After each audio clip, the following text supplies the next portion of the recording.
Alright, guys, what is up? It is Hector Flores, host of the Insert Name FC podcast, a member of the Belly of Sports Media Network. You can find us on all things podcasting, Apple, Spotify, wherever you get your podcast fix from, you will find us there.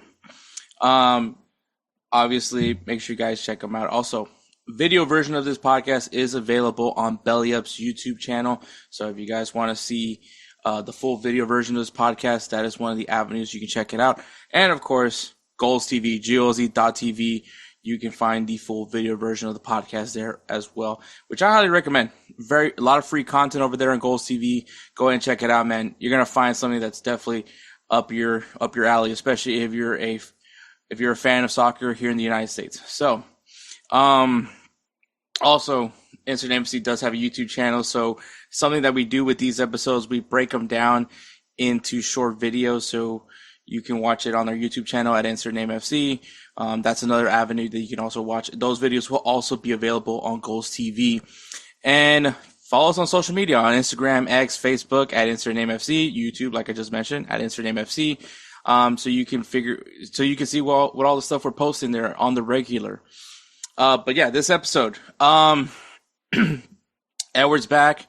So me and Edward, we go ahead and talk about the Ballon d'Or. Obviously, congratulations to Ousmane Dembele for being the 2025 Ballon d'Or winner, respectively. So we'll get into all that, talk about the other awards that were given, and also talk about the top 10 for the 2025 Ballon d'Or.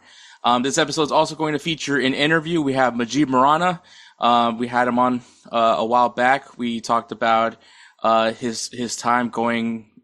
Well, the last interview, we talked about his time going through the academy system, going through college soccer, and then to where he was at the time within the USL.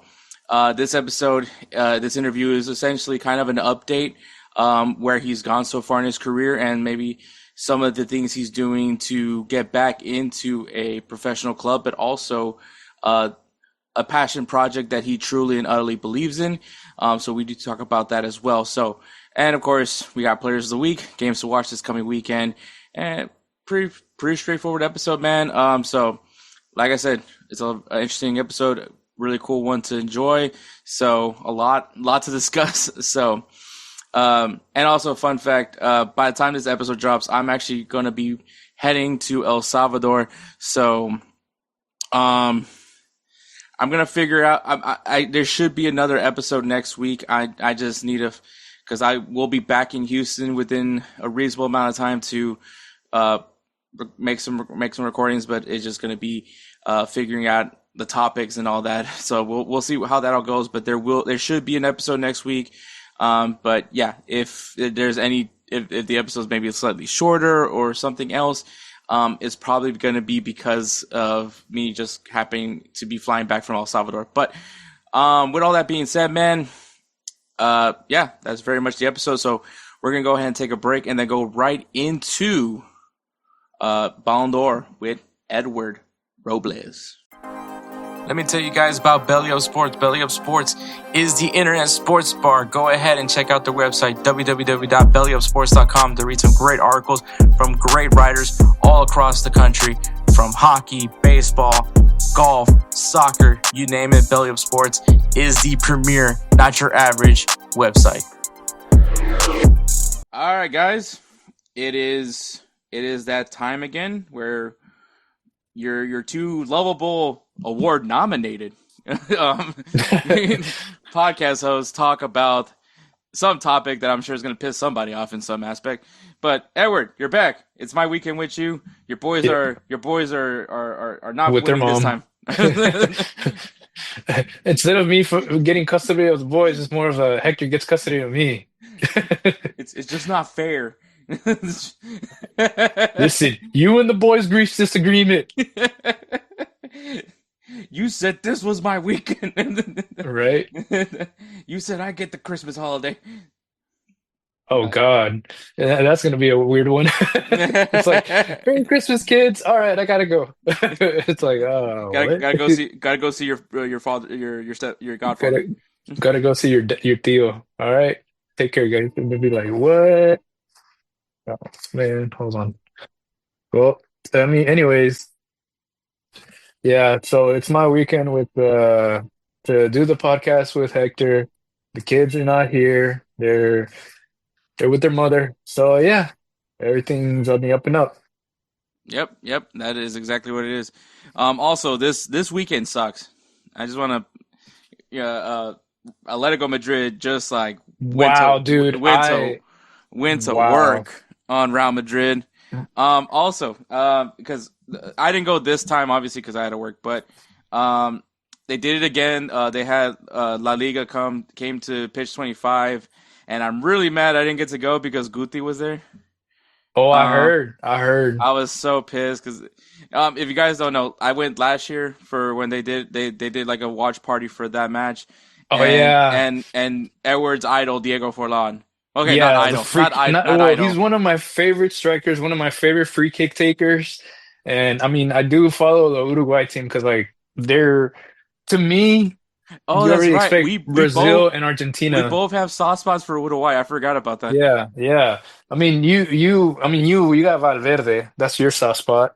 And Me, it's then always been Diego Forlan, but then Luis Suarez also I came up was from there. also like the biggest stand for like Fernando Muslera. Oh yeah, yeah. So yeah, no, yeah, Diego Forlan. There's just so many things about that guy that I think you could definitely put him in the conversation of guys you can't hate. I'm sure there's somebody that might hate him, but I mean, I think that he played for what Atletico Madrid, played for Manchester United. Mm-hmm. Yep. Um, so yeah, like just straight up lovable dude. And then he's the only one that figured out the World Cup ball for 2010. Which his idea was, hey, can I get the ball ahead of time? Which worked out because I believe he was the leading goal scorer for that World Cup. Um, but yeah, man. Anyways, but yeah, this weekend has been rough. The Houston Astros are eliminated from the postseason, first time since 2016. So, uh, yeah, what a run. But anyways, that obviously you're not here. We're not here to listen to my baseball talk. It's hard. It's here. We're here to talk about footy. And I'm gonna be honest with you. We did not really prepare well for the headlines. It was also a very busy weekend. Obviously, we also have an interview this episode, so you'll get to hear that. Mujeeb Murana is on this episode. We'll talk about his whole thing with Technique FC. But so it's funny because like it's pretty much similar to last episode where me and Edward just start talking about EA Sports FC 26, which is out now, Yep. officially out now. But a big thing that happened also this past week. I mean, it is, which is funny because there is an award called the FIFA Player of the Year award, and we don't talk about that. We talk about this award, the Ballon d'Or, and obviously a lot of great names have been able to hold this trophy. A lot of people that Edward is fans of, a lot of players that I'm a fan of. Um, we got to see, and before we talk about this rendition of the Ballon d'Or, everyone keeps talking about how controversial last year's Ballon d'Or was, right, Edward? And Last year's was controversial. Also, I want to call it the COVID Ballon d'Or. That one was controversial. oh yeah, yeah. So I mean, most of them, it's like honestly, there's some that are you're like they're clear cut. We know which ones those are, but there's some that they're just like, how did that happen? Or how did this person win it? Like we're we tend to fight it, like we tend to be like, wait, this is not right, or how did this happen? Um, don't want to mention names. We already know. We've gotten a few, and one of them, uh, even if it's like not, I'm not saying they are not good players. He's not a good player or anything like that. It's just I felt that another player deserved it at that time. So that's my thing. Hmm. But last year's was controversial. Are you going to say the name or do I say it? Rodri. Yeah. Look, the only reason why I don't view it as controversial is because I from the beginning kept saying it is going to be Rodri, even though I did make a stupid jersey bet that Vinicius was going to win it. But to me, everything pointed to Rodri. I think what they were able to do that year with with Man City for, I believe it was a treble year, and then of course Spain's Euro run definitely gave him a lot of brownie points as well. I know a lot of people make a valid argument that Zubamendi, I believe, Oh yeah, came in for Rodri, and he was more impactful. Which, by the way, Zubamendi is looking like the best signing for Arsenal this season. But but yeah, I digress on that one. But I think at the end of the day, everything pointed to Rodri. I think once again the season that he had with Man City, and also it's really hard to try to use statistics when you're talking about a six. oh You yeah, know, like there's not going to be any statistic, at least people that would people value, because I think that people kind of view this more as an attacker award. Like, they look at yeah. Like who the scored G. goals, who has more assists, who's been involved in the plays, kind of stuff. Like that scored the goal. It's never about like, okay, who's defended the most or like how many goals did they. I mean, there was a time where what was it, Virgil, he wasn't a goal scorer, But but he was impactful. yeah, and I think that's also, but then that also comes down to the fact that he's also surrounded by really amazing attackers. That year that he was very much close to winning it. That was had probably a closest shot that we'd see another defender lift the Ballon d'Or. I think the last one was Cannavaro. Cannavaro. Yeah, Cannavaro, that and was a so while back too. yeah, I feel like back then it was a more rounded approach to the Ballon d'Or. That's my opinion. My yeah. opinion. My opinion. Well, and the thing is, obviously, a lot of people did feel it should have gone to Vinicius Jr. and I get that. The thing that I didn't like that weirdly enough they had to add to it was, oh, we're adding new criterias for the Ballon d'Or. So not only are we judging you based on your on field performances, but off the field is also going to be evaluated, which that makes absolutely no sense in the world. Because like, this is It's like saying it. it's awarded to the best player, the best, most impactful player. And I mean, look, one, don't be a horrible human being. I think is a very fair thing to say, but I think and this goes back to like people saying that Vinicius is this controversial player, and I don't see it. Maybe I'm biased because I'm a Madrista, but like he's well, I don't think I can call him young anymore, but well, no, he's still very young actually. I mean, yes, he plays with his heart on his sleeve. Can he get a little heated sometimes? Yes, but I mean, like, there's a ton of players that also play with like their hearts on their sleeves as well. But and I get it that he's been very outspoken, said his things about like how his viewpoint of Spain. Though I will say the country of Spain probably doesn't help to defend certain claims that he has called out on the country of Spain for. Yeah, I don't think they necessarily help themselves either. But and that's not just like Vinicius specifically. I know that there's been even there's been certain treatment over Lamine Yamal as well. So like I'm like I said, I'm not trying to go into that topic, but the whole thing of him being controversial, I think, is an insane thing. I think once again, people just trying to create like there's this friction between him and Mbappe. I don't personally believe it, Edward, but I can understand that people are just trying to create things to maybe out of less thin air. out of thin air to make lesser value to what Vinny's impact is. And this is coming from a guy that genuinely enjoys watching Vinny play. And even I said it, I was like, yes, he had a good year with Real Madrid. The season before. Now, obviously, we're talking about the year Rodri won, and not this past season. This past season was cheeks for Real Madrid. But I think when you looked at with him and Rodri, it went down to resume, right? Like at the end of Yeah, the Rodri, what he did for the Euro. Now it could have been completely different if Vinicius could have been super impactful for Brazil. I'm not saying winning the Copa America award, but I'm saying get them to the final, be the top goal scorer, top assist guy, something in that category, and maybe there would be hard to like not give him the award. But at the end of the day, I think it just was the fact that once again Rodri met the criteria. Uh, yeah. and like I said, I get for the people that want to point out statistics, but it's just hard to evaluate statistics for a guy that plays the sixth role. Like the statistics aren't just gonna. And it's like you're being, and I think the statistics that everyone's looking at is obviously more attack based, not defensive based. So Yeah. that's my argument. I think Rodri should have won it. I didn't disagree with, and it wasn't. This is coming from a guy that's a big fan of Vinny, but I thought it was Rodri from as soon as that season was over. Well, and that's the thing is he had impact in the game both for club and country. And like you said, even if there was an attacking base criteria that it's surrounded with on the Ballon d'Or, he helped with both. I mean, there was counterattacks where you're just like, damn, Rodri started it, you know? mm-hmm. He started like all the way from his back line, took the ball, ran, tiki-taka maybe once or twice here and there.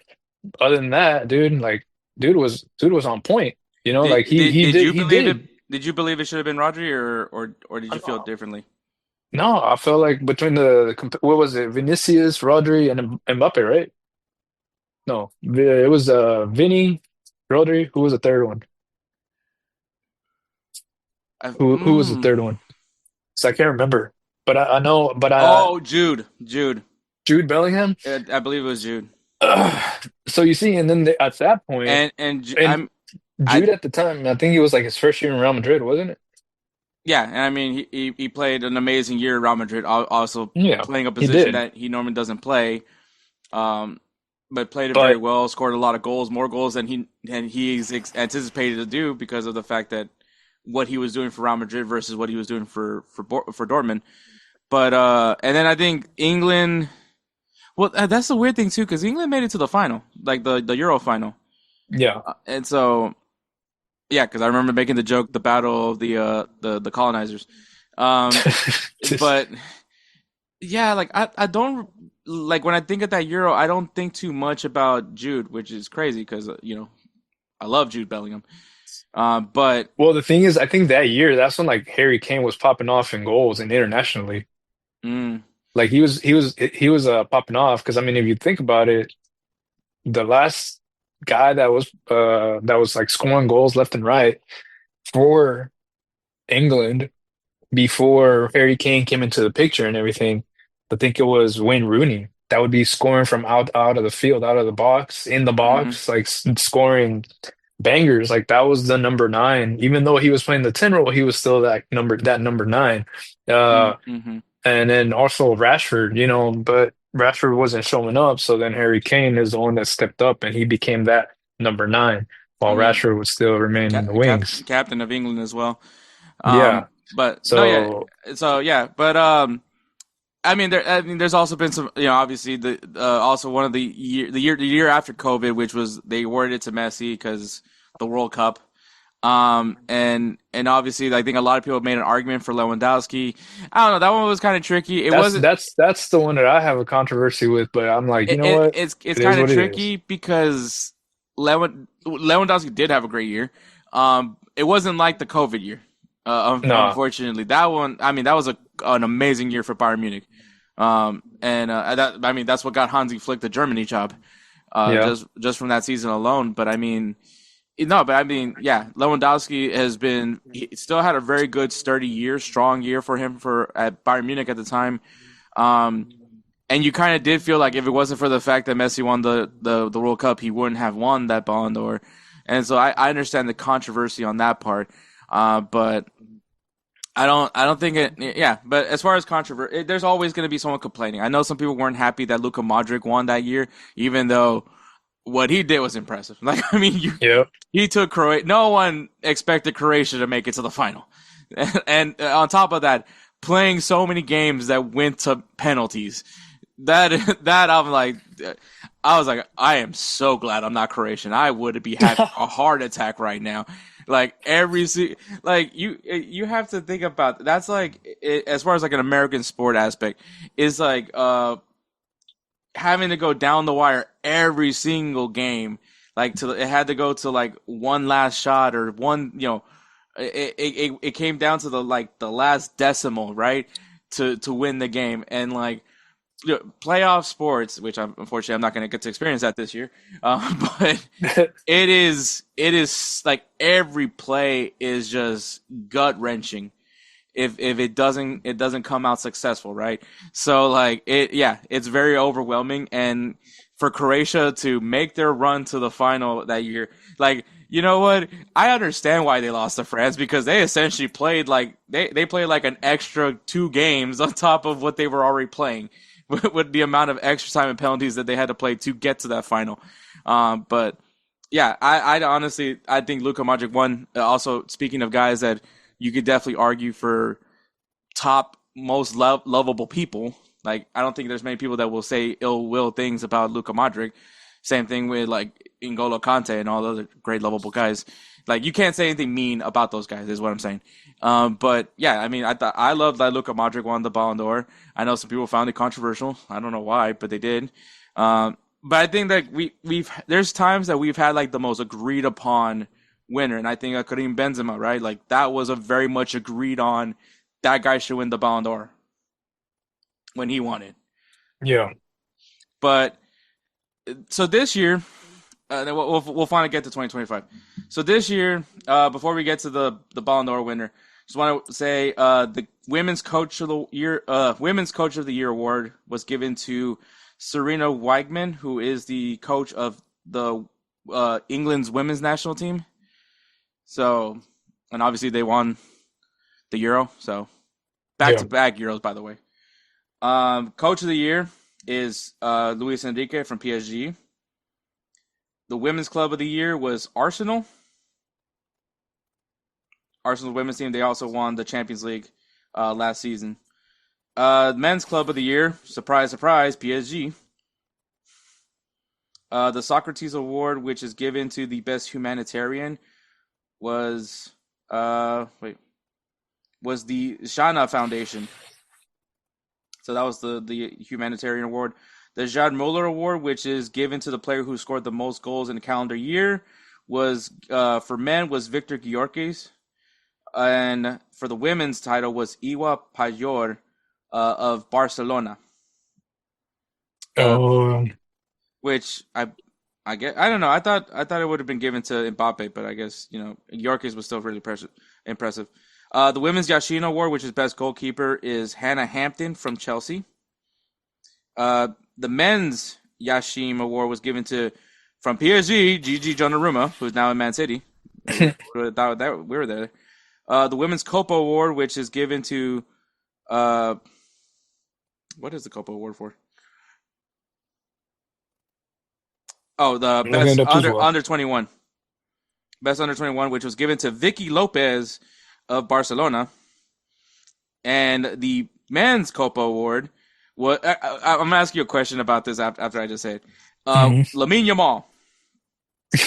Lamine Yamal. And the reason why I say that is because when Lamine Yamal won that award, they panned over to Rafinha, who was smirking.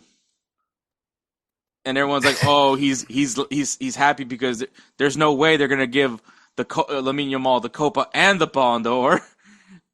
I guess that's a thing. I don't know if that really is a thing. That someone can explain that to me. Explain that to me like I'm 5. But that was like the weirdest like. I guess in some way trying to build some controversy for Barcelona. I think he wasn't smirking. I think he was actually happy for Lamine Yamal. That's his teammate. At least I would hope that Yeah. teammates are supporting one another when they achieve things. But yeah. So, what were your thoughts on that initially from that? I mean, I just think he was happy for him. It's not like he was about to be like super excited and jump up and down and start clapping his hands and standing up like he's like, yeah, like, like, no, I mean, dude, it's like, okay, cool. And then the smirk was more of like, I mean, to be fair, like me, I don't like to smile for pictures. I'm just like, I just do the half smile, smirk, or just smile with my mouth closed kind of stuff, but it's like a very chill smile. It's Okay. not about me being cocky, smirky, or anything like that. Or sometimes I just keep a straight face. Mm-hmm. I mean, dude, I'm telling you, if they would have panned to him and Rafinha would have had a straight face, people would have been like, "Oh, he's mad because blah blah blah blah blah," like because Mm-hmm. oh he didn't get that blah blah blah blah blah blah. Blah I'm blah blah like, blah. yeah, like I'm like basically just making up controversy just because for controversy's sake. It's like trying to trying to stir the pot, and you really have no flavor in there. Trying to, just starting to start something out of nothing. Hmm. It's just like it makes no sense. Because I'm pretty sure Rafinha knew Lamine Yamal was going to be the young player of the year. I Nobody's mean, really stacked out of him. besides Due, there's not really another like young player that had as an and I mean still even with Due's performance, it was nowhere. I mean, I'm not gonna say nowhere near close because Due's year was amazing. No, well, Dua's year just in PSG, amazing. Internationally, I'm not going to say he was the best, but Oh, that France team just disappeared when they played against yeah, Spain in that yeah, semifinals. and I think that had to do with it too. Like that's what I'm saying. Like that had to do a lot. The fact that Lamine Yamal was tearing through the sides, I think that was like I'm telling you, like it had a lot to do with the internationally and on the international level, but also club level Um, wise. Club level, you already had teams that were already shutting him down, like not shutting him down completely, as in like they were already okay. He's gonna go that way. He's gonna cut in, and he's gonna go for that left foot. What they don't remember is like, hey, there's 10 other people. There's two attackers already on the field too. You would have three defenders, two defenders on Lamine Yamal, leaving Lewandowski open, leaving Rafinha open, leaving Danny Olmo open. Like it just click, light switch does not click, and mhm. so that's what it is. It's like do it. I mean, incredible skill, freaking speedy as hell. Like to me, do it is faster than Lamar. Mhm. Yamal. Ugh. I mean Yamal. I'm over here, Lamal. Um, um, to me, like just by looking comparison wise, I could be wrong, but honestly, in comparison wise, dude is just like freaking speed built inside a freaking French package, dude. Like the dude just bursts. I mean, he, Um, he literally burst into the scene. Like I think, I yeah. don't think anybody was really talking about Desiree Doué. I mean, also that goes to if how often do you watch Ligue 1 to really know about this kid? And but he came in, and I mean, he got his spot on the field. Like to the point where they had to figure out how do I have Ousmane Dembele and him on the pitch together. Which the solution was putting Gonzalo Ramos on the bench. Because then you got Kvaratskhelia once again Yeah, one of the best transfers I think for PSG. That was game changing dude. to bring that guy It, in. yeah, it is. It is. But yeah, He, but Lamine Yamal he wins the men's Copa award. I mean, respectively. So once again, he's just doing things that it's impressive for his age. I think, and yep. once again he's in America. He's legally not able to drink. So that just in America. I don't know what the rules are in Europe, but Only in America. the female Ballon d'Or was given to the dynasty that is Aitana Bonmati of FC Barcelona. I mean, if you guys don't understand, FC Barcelona in the women's game they're just a Dude, they wagon. are. They are. Yeah. I mean, like someone's gonna say, "Where's Real Madrid?" That's we. Olga Carmona is now at PSG, so and that still hurts me. So What's her name? Athenea? Athena? Isn't she in Real Madrid? Athenea? I think was her name. Bonmati. No, Athenea. Oh, Not Bonmati. Athenea. yeah. Athena, I think is like her name. Yeah, you're asking the wrong guy. I do not really follow.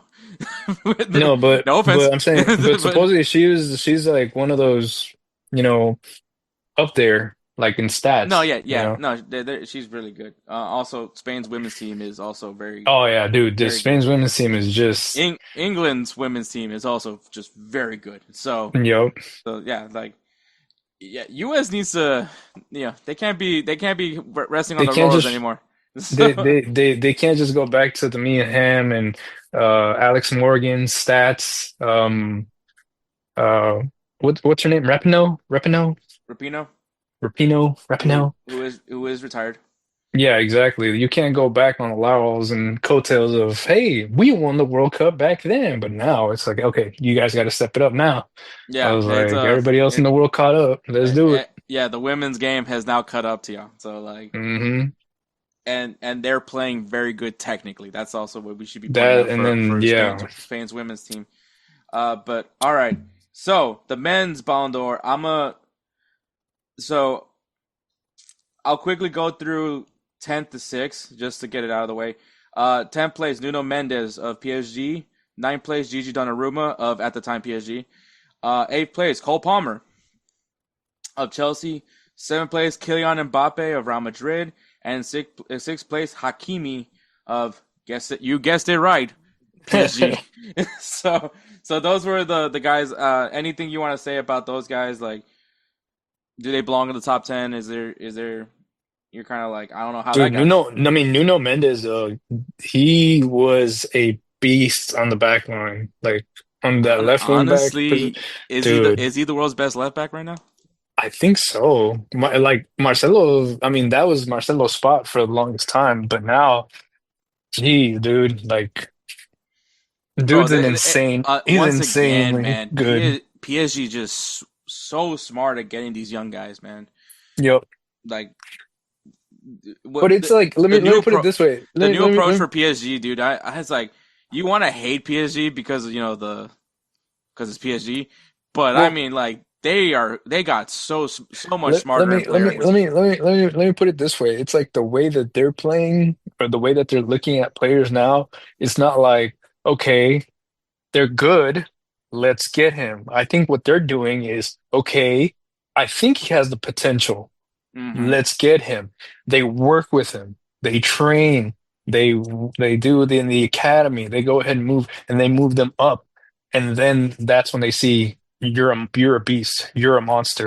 Even if they get him from a even if they get him from a different like let's say they go to Portugal, they go to England, they go ahead and pick up a player from here and there, even if they're young and they're not getting enough time, but they do see that they whatever time they get, whether it's 15 minutes or 10 minutes, but they burn and they dog. I think that's what they go for, especially with defense.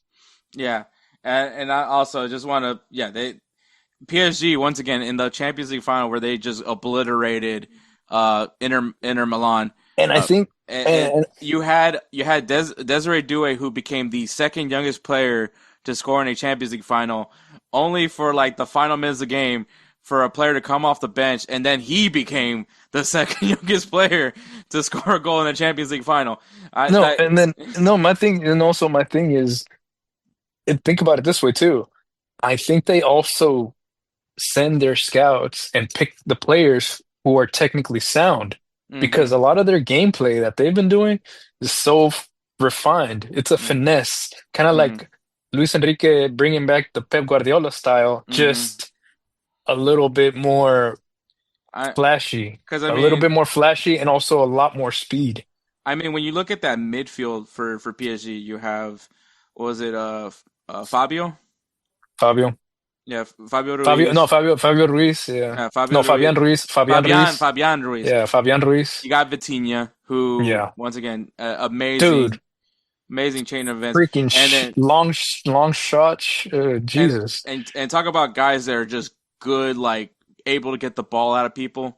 John Evans, Hmm. that is a Yeah, disgusting midfield, and uh, honestly, from those three names, I'm sure some people initially were just like, I don't know who those guys were initially going into the season, but like especially with Vitinha, a guy that once again I don't know what Wolves were doing when they had him on the roster, but. But yeah, no, I think that this team was good, and then they timed it perfectly when they went into that January transfer window. And I'm gonna again praise once again for getting Kvaratskhelia because yeah, that was just the final piece to the puzzle that was that PSG team. And you know they're gonna be a good team for years. Like we're not talking about just last season. Like this team is going to continue to. I mean, League One they're gonna dominate, but in the Champions League discussion because that's what really mattered to them, yeah, right? You know yes, they want to win Ligue 1 titles, but they wanted to finally be the second team in Ligue 1's history to have a Champions League winner. And they did it. Hey guys, this is Hector from the Insert Name FC podcast here to tell you guys about Candidips. It is a great tasting, superior alternative to traditional dip using CBD in a way that is radical, enjoyable, and effective. It comes in 5 core flavors: wintergreen, mint, citrus, mango, and American spice. Candid CBD is the new evolution in dip, allowing guys to enjoy great, long-lasting taste without the downsides. If you guys want to go ahead and try them out, use the code BELLYUP20 at candidipcbd.com. Once again, BELLYUP20 at candidipcbd.com, and you'll get yourself 20% off your purchase. Thank you again for Candidips for being a great partner of Belly Up Sports. But yeah, I think Nuno Mendes, great shout. I think, and once again, it's cool to see defenders be showcased because Hakimi is also featured. His partner on the other side is Yep. also on this. And they're up high. They're not low. They're not in the low levels. They're up. Mhm. They're actually pretty up top 10, dude. Yeah, I mean, how else can I explain that? Top 10. exactly. But all right, in fifth place, Rafinha from Barcelona. I kind of wanted him to be higher. I do too. I think Honestly thought, dude, I honestly thought he would have been third place. Honestly. I think I had him at second or third. I forgot where I think I did third. I think I had him at third in my projections. Because I mean, he had a renaissance. Like this last season, like credit to Hansi Flick for just knowing how to get the best out of him. I don't know. I don't think he changed anything about Rafinha's game. I think what he did was just put him in a position where where he's gonna flourish, right? Yeah. You think of similar to like when Hansi Flick was at Bayern Munich, like Robert Lewandowski was already an amazing player, but he just did something different and he just unlocked a whole that's where we had, Ballon d'Or robbery for Robert Lewandowski. So Yeah. like I think really maybe that's the reason why they didn't put him as high because they thought maybe it's the Hansi Flick effect. But also I think once again you have to award at least reward him for what he accomplished this past season because a lot of Barca fans wanted him out. Yeah. A lot of them wanted him out. They thought that this was a waste of money. Like whatever he did at Leeds is not being reflected in La Liga. And then when Hansi Flick came in, he brought back the Rafinha from Leeds United, if Yeah. not better. No, And he resurrected somebody who basically was already nobody was really believing in him. hmm Like he was already like left out and he came in. And I think that's also one thing that Rafinha made like I'm gonna take this line from you remember the replacements oh okay. with Keanu Reeves? hmm Rafinha, he may not be built, but he's wiry. He's wiry. He's got that dog in him. So yeah. I mean, dude, like the dude can change trajectory midair. I'm gonna be honest, Lewandowski, as acrobatic as he can be, he cannot do that. Not anymore. He used to. I'm being dead ass serious. He used to, but Rafinha and Lamine Yamal, both of them, because of the way that they are built. I'm not saying they're skinny, but they can change trajectory mid-air, which that has benefited them a lot, especially with Rafinha doing that, because a lot of the time you already see Rafinha on the counterattack. Dude's already running. hmm Dude is like, and then not just running like, oh, I'm gonna go ahead and jog in place, and until I see the ball going, that's when I'll go full boost. No, this dude goes full boost from midfield and starts running, passing the offside trap, and then he just keeps going. And it's a lot of the times it's him, and he's hmm one on one with the goalkeeper. If he sees somebody, he'll pass. If he doesn't, he'll go ahead and take the shot. So I mean. He's the one that has created a lot of chances, even if they have been failed. He's centered the ball. He's tried the shot himself. I mean, dude, Rafinha, he's got the capability, and hmm like I said, he's wide. So, hmm yeah. So I mean, if it wasn't for a certain equalizer in that amazing semifinal with Inter Milan, by the way, oh God, that I think dude, I think his goal, the one that he thought was going to be the winner, yeah, that to me was like the Ballon d'Or moment for him. yeah, Like if I don't know if that's a thing. Like in American sports they have like, oh, this is this player's Heisman moment. If you guys don't know, the Heisman's like the award for the best college player in American football. And so like when a player has like this standout performance, it's like this is his Heisman moment. Like when I thought of that goal, because it was a really good goal by the way. yeah, Um, I was like, this is this is the Ballon d'Or moment because, like I said, at that time the conversation was between him and the guy that actually did win it. But Yeah, yeah, I think it sucks that they put him this low. I don't know what it was. Maybe they're just didn't think he was as sexy, which is crazy because I think he played very well last season and he definitely was very important to Barcelona's treble, so domestic treble. So I think that yeah. I think he was important. I personally and Edward, I don't know how you felt. I put him over Lamine Yamal. So here's my thing. I actually had Dembele, Rafinha, and Rafinha, Dembele, and Lamine Yamal all in Hmm. the top three positions. I had, of course, Rafinha and Lamine Yamal close, but I put Lamine Yamal above Rafinha only for his age Oh yeah, because of the contributions at yeah. his age. Because I mean, the contributions they were very high. But I think, like I said, Rafinha, I felt like he contributes a lot more team-wise, instead of individual-wise, even if he is an individual player, because that is exactly what he is. Hmm. But he has the mentality to be like, hey, I need to do this. I need to run with my teammate, you know? I've seen him get frustrated here and there every now and then with one of his teammates, but it's okay. I mean, Yeah, I think we all get I that. think with that age, at his age, man, he's gonna have those moments. Um, but yeah, no, and I get it. I mean, like I said, I understand. Like honestly, it's really easy to just switch between Lamine Yamal and Rafinha. I think that you can make. I don't think you're wrong for putting Rafinha over. I also don't think you're wrong for putting Lamine over. Like I think it's one of those like any given day, it could really go either way between the two. It Yeah. just depends how you feel that day for that player. And honestly, it could go down for that. But all right, so in fourth we have Mohamed Salah from Liverpool. Obviously, amazing season that he had in the Premier League. But that's my gripe. Yep. It was just in the Premier League. Oh yeah. Dude, I mean, let me put it this way.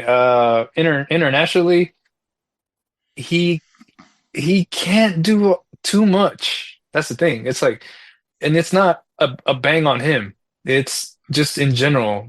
I mean, dude, Egypt is a good African team, but when you bring them up against some of the big clubs or some of the big teams in Europe, it's hard, dude. It's Hmm. hard. Even I have to admit it. It's hard, dude. It's like me saying, "Oh yeah, let me go ahead and put El Salvador versus the second team of Spain." The Young Bucks. It is hard, especially the Young Bucks who are hungry. Their stamina is plentiful.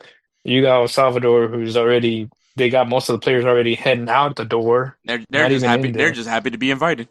Yeah, exactly. So, I mean, and that's the thing with Egypt when you're let's say they qualify for the World Cup. I mean, dude, there's a lot of pressure on Hmm. a lot of their names, and literally the only name that stands out for Egypt is Mo Salah.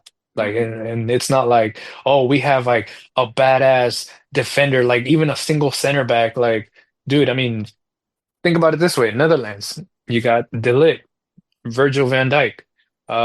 That's just the two main defenders that you really rely on. Hmm. I personally cannot name anybody in Egypt to be like, that's that caliber. That player Hmm. is of that caliber.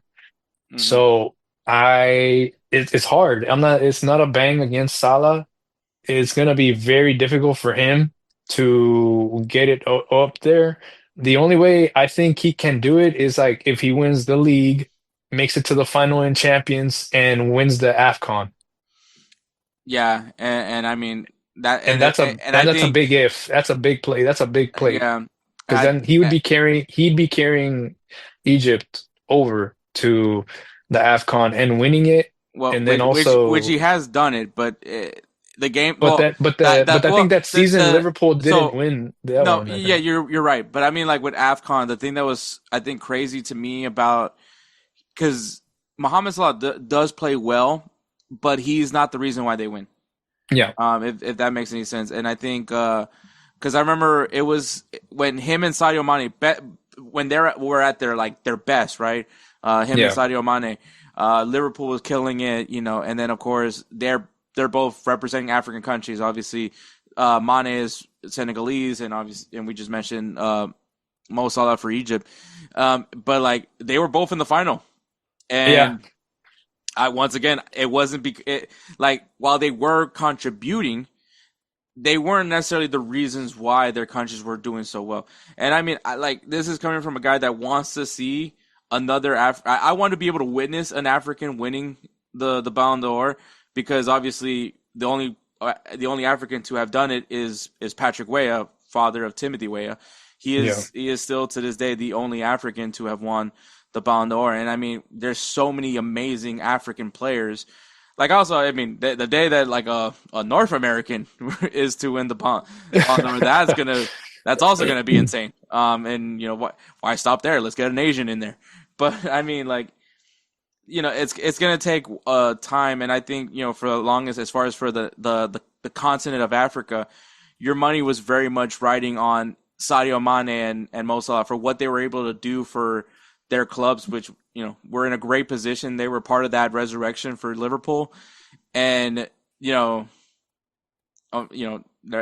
not getting any younger at this point. At this point, Right. but yeah, for me, I really love Mohamed Salah. I just don't know if he like, especially when you have Rafinha at five. I'm like, I think that's where I think he should be fifth if we're going off of that logic. Um, yeah, but I think still a great player. Maybe hopefully he can have another good season. Um, it is going into a World Cup year, so that's gonna be a factor. This That's gonna was be yeah. and this year we didn't have any international competitions um, that mattered. But obviously Gold Cup did happen, but I don't think anybody's like losing sleep on a player being impactful in the Gold Cup. But unless you're like a real big fan of what's the kid? Mora. Oh yeah. That kid's gonna be good, man. At least I hope so. But all right, third place we have Vitinha of PSG, and I mean you heard me and I were talking about the midfield for PSG. Vitinha very much was a big part of that for PSG this season for last season, and uh, were you and I think maybe is this because of the Nations League? Is the Nations League finally pay off for Vitinha in this aspect, or do you feel like maybe he shouldn't be the third guy on that list? Nah, I mean, dude, Vitinha internationally and in club, bro. Yeah, I feel like he should. He's up there. He deserved it. As much as I want Rafinha to be like up in that position up Hmm. there, nah, Vitinha did. Yeah, He did. I'm not. He did I'm his not mad at duties. Let me this. put it this way. Yeah, Yeah, I'm not mad at this. I think so. Ever for you to know, I had Ousmane Dembele winning the Ballon d'Or. I had Rafinha and I had Lamine Yamal as my third. So you and me had almost the same top three. It's just that I switched. yeah, we switched. So but yeah, Vitinha, I think great player, very impactful for PSG. Was very helpful for Portugal. Once again, it just depends on how you feel about the Nations League. I understand if you think it was not a great. One by the way, it was a good game. By the way, I just want to point that out. The final between Spain and them, like you clearly tell that if you're in the final, you're gonna want to win the stupid thing, right? Like Yeah. I've invested this time now. Like I'm here, like honestly, that's how It's a piece of, let's put it this way. It's a piece of silverware that you can say you have. It's not the World Cup, but it is something. it's just like everyone's just like I wouldn't even want to win that thing. Yeah, but if I'm in the final of a trophy that no one thinks we should win, that no one really wants to win, and I don't win it, then everyone's just gonna make fun of me for not winning it. Yeah. So like, It's like, man, it's like you were there and you had a chance to win it and you didn't win it. It's like saying, man, there was $100 bill on the the ground and the you decided not to pick it up. The hell's wrong with you? like the fact that like people were saying that, oh, if Spain wins, give Lamine Yamal the Ballon d'Or. Like that was literally the logic that happened with the Nations League. I just like don't pretend that didn't happen, listeners. That did in fact happen. That was in fact a big old yep. Yeah. So and Nah, then but even then, like I like before Nations League happened and whatever, and even if Spain, they did what they did, I was still like, I gotta still see this dude play before I say, yeah, we give him the Ballon d'Or. Like, and I don't know, like maybe that's me being biased as well. Like the whole being a player outside the field, off the field as well. That criteria, yeah, that Oh, you think that that came into factor? I think that because of the fact of everything that has surrounded a certain player recently, a young player recently Well, we'll that go right into number two, and that is Lamine Yamal. Second place forward, Barcelona. Um, I kind of hope that that wasn't a factor, but obviously, since if that's the criteria now that you off the field, is gonna. I mean, once again, the guy that won the Ballon d'Or deserves 100%. Like no one else should have been voting for anybody else besides that guy.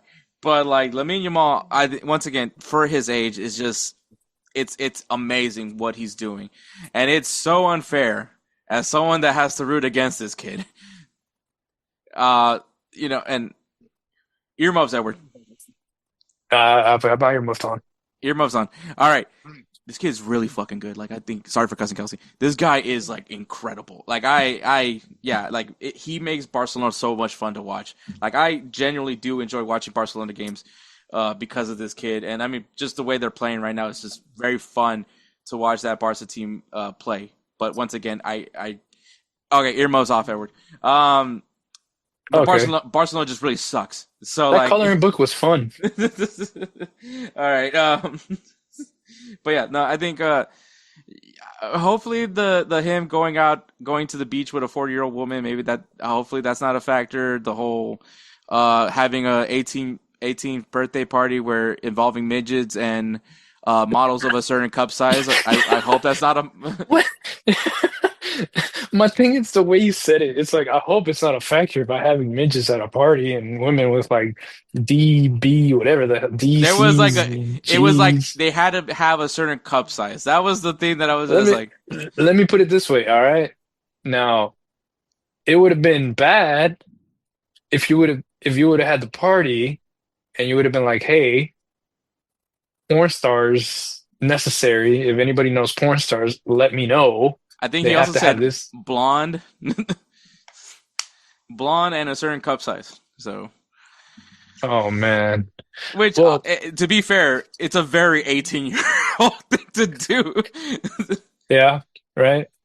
I mean, for us, it was like if our friend brought a Playboy over, we'd be all, oh, like, Let me get a few minutes alone with this let thing. me give it. Hector, what? Okay, we're gonna go to a personal matter at hand. Remember what I got you for your 18th birthday? Was it your 18th or 21st birthday? I can't remember. Oh, the Maxim calendar. Yeah, No, the no, no. It the was the Sports Illustrated it was bikini. basically on the cover it was Kate Upton. Yeah, it was the Sports Illustrated bikini calendar, Yeah. which was a fun conversation to have with my niece. So, because she was like, "Why are they naked?" I was like, "Technically, they're not naked. They're wearing bathing suits." But They're just being covered by extra layers of clothes. Just not the ones that you think. It's just a fur jacket just with the opening. oh, You know, it I think that was all Kate Upton. Actually, now that I think about it, it was like all Kate Upton pictures. yeah. Like each month was a Kate Upton photo. The December one was That was the one with the sweater and stuff yeah, or the jacket or the whatever. sweater vest. Yep. Yeah, that happened. But basically what I'm trying to say is that is a very, and you were right, that is a very 18-year-old thing to do. But except I don't have the money to provide for big big booby girls. Like I don't. So therefore, the next best thing I could afford was a Kate Upton calendar. Also, very illegal. What you're what you're implicating, very illegal to Well, do. yeah.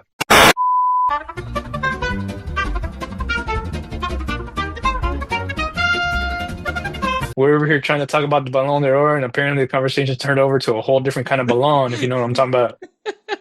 Okay, enough. Bonk. Okay, enough. Enough, Edward. This. Oh, Kelsey's gonna have so much fun with this one.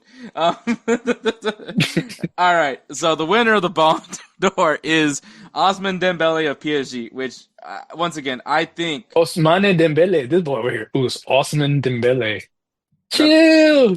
that's what one Musa, which we all love. Musa is French, and he says Osman. So suck it. Ah, fine. So G Generation X like suck it. And so I love you, Musa. Fun fact: he played in PSG's academy back in the day. So fun fact. Ooh. Every time I talk about Musa, I have to mention that. Once again, Mo, I love you. Great guy, lovable person. I need to bring him back at some point. All right, but yes, Ousmane Dembele is the winner of the Ballon d'Or. I mean, shocking, right? It's not like we didn't touch up on this last episode. So, I think this was the most agreed upon. It can only be him. Like the cake from The Office, it can only be him. It can only be Yeah. Ousmane Dembele. He just amazing year, impactful year, and I mean, PSG won a Champions League. You know, for a long billions of dollars, Edward. Billions of dollars was spent for that specific thing, Yeah, for that specific reason. and all it took was a bunch of young players on cheap contracts and going after Kvaratskhelia on a great deal, by the way. Because I believe it was like 50 million euros, which that guy is worth a lot more than that. So For sure now. for sure, then like I was like, it was so for people that aren't aware about that, Kvaratskhelia just wanted to go. He just wanted to get out of Napoli, and which is funny because like not only did he win the treble with PSG, but also Napoli, by the way, won the Serie A. So he also got to be considered a Serie A winner. So that guy had 4 trophies in his bookshelf. Right. That would be a good Chat GPT cover there. It's like he's just reading a random book, and then like on top of him, he has all the 4 trophies there. Yeah, that'll be the quote card. Quote card. But all right, if I remember to do it. But yes, Ousmane Dembele. I said my piece last week. But Edward, I mean, I don't know. I think we've said everything that we needed to say about PSG and Dembele. But I mean, do you see any controversy with this decision? Like, do you see if anyone had a reason to complain about it? Like, put yourself in that hater's shoes. Like, why would you say he doesn't deserve the Ballon d'Or? No, I don't have any controversy at all. I agree with it. Yeah, Like I said, my thing, my here's the top. Remember, I said I put Rafinha, uh, Dembele, and Lamine Yamal, but in the order it was Rafinha, Lamine Yamal, and then Dembele. I think someone's gonna use the Ligue 1 excuse, but once again, like, PSG won everything that you need to win in France, and then won the Champions League final. I don't think there's any much else conversation after that. And once again, Dembele was very much a factor in these Yep. games. Like, he was impactful in some aspect. Yes, I know the Champions League final. I don't believe he scored in the Champions League final because it was definitely the Desiree Doué show on that one. But once again, he was very much a part of the game. He was very much a part of the action. He was one that we all praised Inter Milan's ability to defend. They were the best defensive team, by the way, throughout the Champions League. And Dembele made them look like I was defending for Inter Milan. He had them on skates. Like, that Inter Milan defense had no real answer to that PSG attack. And you can tell that once Dembele figured it out, which didn't take him that long, by the way, he just kept doing it. So, yes, I do generally believe that there's no way you can argue that doesn't deserve to Dembele. Like, I get the people that try to make an argument for last year for Rodri. I personally feel like it should have been Rodri, but I think this is the most agreed upon one. Now, Edward, I need because I was listening to Football Asada I don't know if you're familiar with those guys. Not too much. Okay, you're not missing out on anything. Um, these guys said football won today when they announced Ousmane Dembele, Mm. and obviously implying that they did not want to see Lamine Yamal win the Ballon d'Or. So, thoughts? Did football win that day? I mean, yeah. I mean, that's the thing. It's like I said, if Lamine Yamal would have had, um, so here's my deal. All right. I think the whole thing about off the pitch behavior and stuff like that, I think that goes as an indirect to the players who are basically trying to ball out and say that they're the best and whatever, this and that and the other. And it's just like, don't get me wrong, Zlatan was kind of the same way, but he did demonstrate it on the field. He backed it up. Now, I guess maybe it's the way of phrasing certain things. And I think for Lamine Yamal and and his dad, it's like he's got too much. Remember, and we had this conversation. I was like, Lamine Yamal needs to have somebody on his side who's not just about the money, the partying, this and that and the other. Somebody who will actually sit him down and be like, look, bro, we got to be real about this. And a serious injury could end your career. Try focusing on different things. Don't just focus on blowing your money away. Don't just focus on trying to get your profile views up. Don't like try to focus on the real deal. Train your body for what's to come because then your mind will also need to be trained as well. Because you never know. I mean, shit, we've seen careers end. We've seen players retire at an early age when they still have a lot to give. I mean, look at Phenomenal Ronaldo. The dude was a baller even after the surgeries, but his knees couldn't take it anymore. They Mm-hmm. couldn't. They couldn't. He could not physically take the pain anymore. So he had to retire, even if it was a forceful retire. Now, I'm not wishing any ill will towards Lamine Yamal. I just I feel like he just needs to calm down, relax, and just look at what's in front at the moment right now, so he can focus on the long run.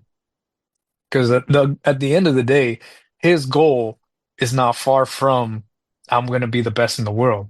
Mm-hmm. He can accomplish it. He just got to have the same mindset as many of the greats before. I Mm-hmm. mean, let me put it this way: Ronaldinho, the mindset of him was, I just want to have fun. Mm-hmm. He never once said, I'm going to be the best player in the world. They would tell him, hey, how does it feel to be the best player in the world? He'd just shrug it off and laugh it off and just be like, well, I just like to play, or, I just want to help the team. I'm here for the team, stuff like that. Mm-hmm. It was never like, oh, I'm the best in the world, so, and I'm going to show it to you on the field kind of stuff. Ricardo Kaká, same thing, humble. Dude always put, okay, well, God's made me have skill on my feet to be able to provide for my family. God, he always put God first. Um, Even Karim Benzema, never in me, never in my life did I think Karim Benzema was even a contender for Ballon d'Or, and yet he won it. Dude, humble, Mm-hmm. dude. And he never once said, I'm the best striker in the whole world. I'm the best in the whole world. Like, no, well, look at me now and stuff like this. He was always saying, I thank my teammates. I'm considered the best because of my team, because of Real Madrid, because of the French national team. Like the players around me, they feed me the balls and I score. Like, dude, you can't make that up. Lamine Yamal, he's the he's being contradictory in that sense of I do thank my teammates, but I'm the one that carries the team. I'm like, okay, like you have the capability to do that. Now show us. Mm-hmm. Like stay humble and show us. Just show us on the field. You get bodied, you get tackled, you gotta take it. Because that's the thing with that whole cockiness shit, like that's what comes through. Cristiano Ronaldo, he was always telling everybody, I am the best in the world. I am here. But he, little by little, he started discovering, hey, I need to focus on my health. I need to focus on my family. And then he started little by little also expanding that view of I'm the best in the world. I'm gonna be the one to take care of everything. I'm gonna be the one to beat out everybody. And it was always between him and Hmm. Messi. And I'm using Cristiano Ronaldo as an example because it's like Lamine Yamal has that same skill attribute. He's got the flair, he's got the speed. Now he just needs to work on composition of his mindset. Hmm. And that's the best way I can say. And I think that is one of the key reasons why they decided to be like, you also have to demonstrate it outside of the pitch. I mean, because if you think about it, a lot of kids, my kids included, look up to Lamine Yamal. Now, if they were to be like, oh man, he's a party animal and stuff, oh, I want to go ahead and drink wine like Lamine Yamal. Little 7, 8 year olds talking about that shit. Oh, you'd best believe some of their parents are going to whoop their ass. Yep. No, Yeah, I get that, and I think we're gonna see more of Lamine Yamal. of course. Like, it's the same thing like when me and Kelsey were talking about that the semifinal, Inter Milan and Barcelona. Hmm. I was like, this is not the last time we're gonna see Barcelona in a semifinal or better. This team is very much here to stay. Like when you talk about like all the things that we said about PSG, you can almost say the same things about Barcelona. I think that they are definitely getting back on the right track of things. Hansi Flick, I don't know how many more academy players I'm going to see, him utilize, but I think that this team is very much, you know, figuring things out, and I think in the first year of that Flick era, it's going to come back. Barca's going to be back, and they're going to be. I know the joke that many Madridistas make that you guys haven't won a Champions League final since what was it 2015 or something like that. Hmm. Um, you'll be back. Barcelona's going to be back, and it's going to be because of guys like Lamine Yamal. It's going to be because Excuse me. of guys like Kurbasi and all that. That like they have a foundation there, and they're going to get better. They're gonna Lamine Yamal. We're gonna see him in more Ballon d'Or ceremonies, and Oh, yeah. it's not just him sitting down watching somebody else lift a trophy. Like he's gonna lift one. I It's am very bound. confident. Yeah, I'm bound to say that that's exactly what's going to happen. I mean, it's hands down. But and that's what gets me excited about this, like the going away from the Messi Ronaldo era, that essentially, like, I'm not gonna say they've ruined people's careers, but like They there's stole the spotlight they from stole this various they players. took the spotlight away from a lot of guys. Like there's gonna be times where you and me are gonna throw up like Sergio Aguero, right? We're gonna Yeah. talk about how good he is, and then there's gonna be some kid that maybe it might be your kids, like, is he really that good? Like that's gonna be like he's like, I don't know, he didn't he was no Messi, and it's like And that. that, It's like and when what no, I was going to say, and that's the thing. But it's happened already with the sense of, remember, I, I literally have raised these kids and they've seen, oh, Ronaldo videos, Messi videos, stuff like that. And I went ahead and showed them here's Ronaldinho videos, here's Kaká videos, here's Dybala videos, underrated player. Um, I was like, you know what? Here you go. Goalkeeper, like Iker Casillas stops. Like like trying to show them, hey, these players are out here too. Um, who was the other one? Steven Gerrard. I've shown them how they control Steven Gerrard, Iniesta. I've shown them Iniesta videos, Xavi videos, how they control the ball. Even if Busquets wasn't the speedy player, but it was like he had the flair to move the ball around him and take away defenders. I've shown him players like that, and they understand like, okay, so it's not just Messi and Ronaldo. Like they understand that there's players even beforehand. Thierry Henry, they asked me how did he catch that ball or how did he do the oh fake kick, I and I know was like, I because I was like, he's got the long legs, but his touch was soft when he wanted it to be. I was like, he could kick the ball hard, but he also had a very soft touch. And then with his fake kick, I was like, it's something that he practiced a lot of. I was like, and he did it a lot. It was something that it was only his trademark. Not a lot of people would do it. on the field. Mm-hmm. And so I tell them that because they understand, like, hey, there's more players than just Messi and Ronaldo. Mm-hmm. And it took me a while, to get them to understand that. No, yeah, you're absolutely right, man. And I think, uh, and I think when they see their players, and then hopefully one day you become a grandfather, and they'll be doing the same thing as well. It's just gonna be the cycle of this game, and that's why I can't wait for. And the names that are gonna rise, it's funny because you and me thought that this was gonna be Haaland and Mbappe, Yeah. and we haven't. It hasn't been that, and I'm relieved that it's not that. So. But yeah, man. Anything else you want to say about this Ballon d'Or before we wrap this up, man? No, no. Yeah, I uh, think we pretty much said our piece. yeah, we definitely did, man. So that is the Ballon d'Or, man. Obviously everyone has their opinions, their viewpoints, and I would love to definitely hear what you guys think. But we'll go ahead and take a break, and then we'll go right into our interview with Mujeeb Murana. So be ready for that one. Righteous Felon Craft Jerky is the official jerky of Belly Up Sports. For over a decade, Righteous Felon Craft Jerky has led the American meat snack revolution by concocting delicious, adventurous, U.S.-sourced jerky recipes for uncompromising carnivores across the country.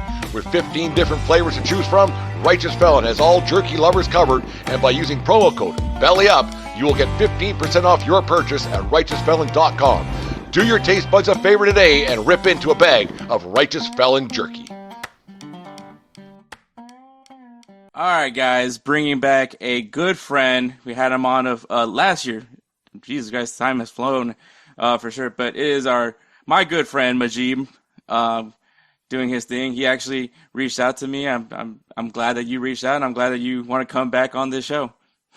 Yeah, thanks for having me. I just feel like I've recently seen some footballers express themselves between like transfer saga and just, people getting moves declined. And I just wanted to express myself too. And yeah, hopefully I can do that the best way possible here.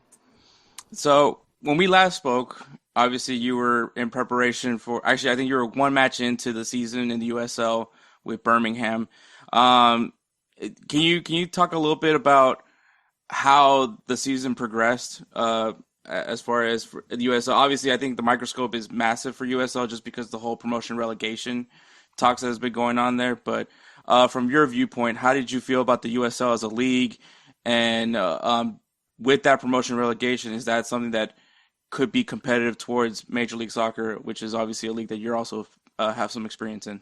Yeah, definitely. I think promotion relegation will definitely make the leagues more competitive, and it's something that I look forward to participating in. I think the MLS gets a little bit stagnant with teams just trying to make playoffs towards the end of the season and trying to have a good run. And I think promotion relegation shows a body of work over a period of time rather than, maybe just hitting the right speed at the right time, getting hot at the right time, rather than, again, a good body of work throughout the whole season. You get rewarded for that instead. Yeah, and I think you made a really good point. Obviously, Inter Miami had one of the best seasons last year, only to fall short to Atlanta United, who I guess you could say barely scraped into the playoffs. But you're absolutely correct about there needs to be consequences. I think if you finish at the bottom, and I think also rewarding a team that maybe view kind of obviously similar to Europe, a team that has grinded out in the second division should get a shot to see what they can do in the top flight. But obviously, you played in the USL. How did you feel about the pace of the game? How did you feel? What was different to you with the USL versus anywhere else you played at? I would say the USL is a little bit more of a street style of play.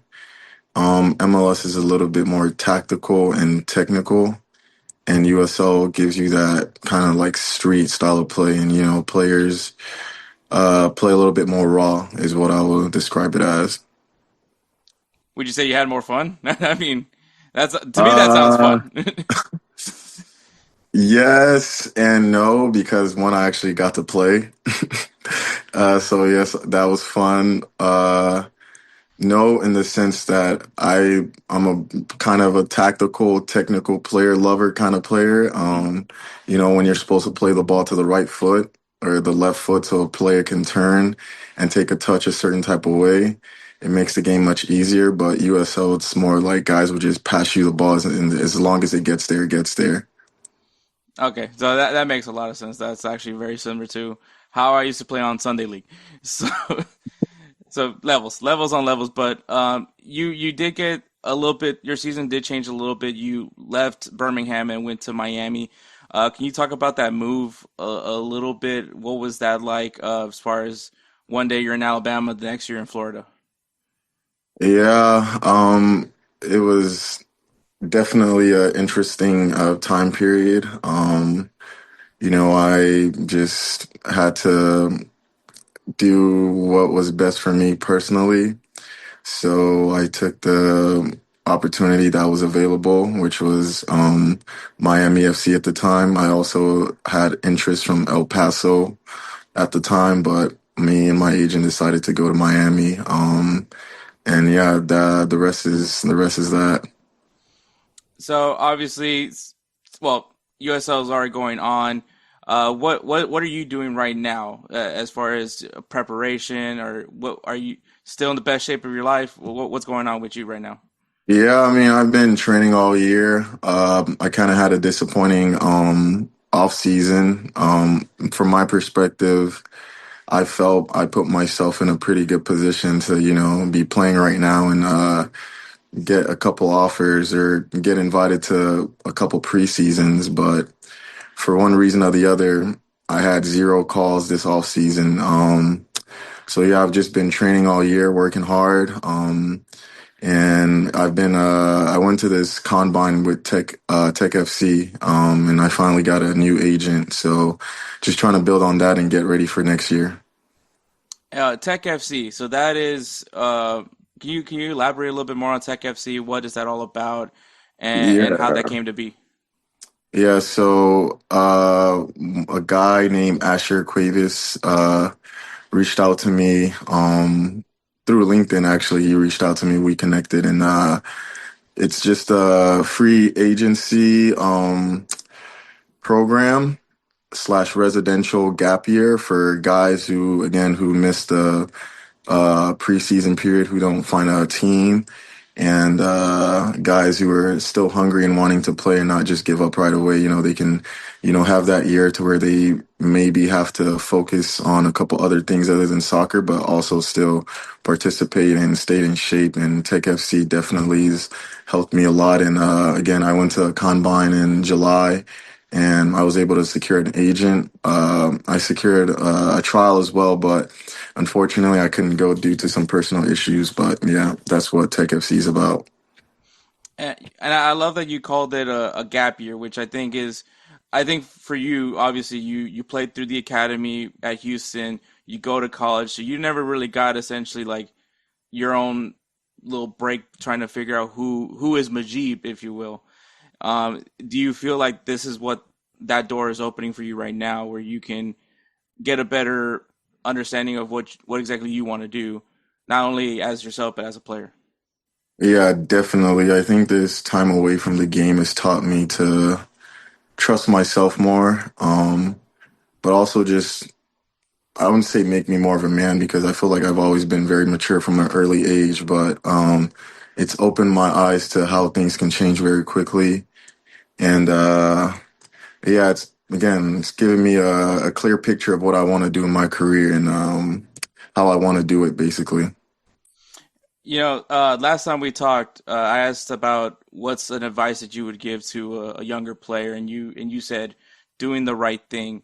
Um, would you say what is your doing the right thing in this case? So yeah, this is definitely something I want to touch on because I think whenever I've learned now to try to not give people advice, because when you give advice, people hold you to that standard all the time and nobody's perfect.